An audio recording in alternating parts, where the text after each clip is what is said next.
First tonight at 10, a bill about Wisconsin's online court records and who can see them is getting some backlash. Its author announced he's drastically changing it. The changes are less about restrictions and more about helping the innocent. The 19th Jennifer Hoff joins us now to explain. Jen? Eric, at a hearing today, Representative Evan Goyke retracted 3 of the bill's 5 parts. Instead, he's focusing on the one part that would give people a chance to wipe clean their online records.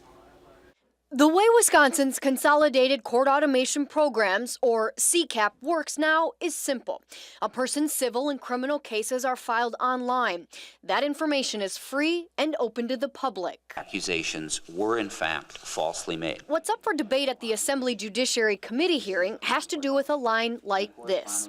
In Tracy Olwitz's case, a judge dismissed the sexual assault charges against her, but she testified the 20-year-old claim keeps haunting her. So imagine what it's like sitting in a job interview and you're blindsided by being asked what happened back in 1993. Olwitz, Representative Evan Goyke, and 5 other Democrats support a bill that would allow a person to request case information about them be removed from CCAP if they're found not guilty.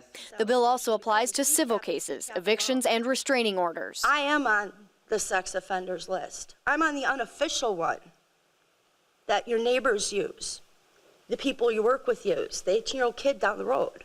And I'm stuck on there, and I didn't even do it. There still ought to be publicly available information about what happens in our court system. President of the state's Freedom of Information Council, Bill Leaders, testified against the bill. People ought to be able to find out what our courts are doing. You shouldn't shield from public view every case in which the prosecutor doesn't win.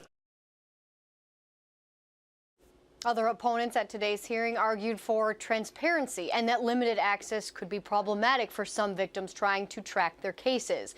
In all, 21 people testified about the bill that could change a system, guys, that's been open to really everyone for 14 years now. And Jen, we understand instead of drafting an entirely new bill, Representative Goyke, he just wants to amend it, right? Yeah, it's actually a shorter process, one that he doesn't think will require another public hearing. Instead, he's just hoping to reintroduce the new bill with the amendment in the upcoming legislative session. All right, well, certainly interesting to hear both sides there today. Jennifer, thanks. Yep.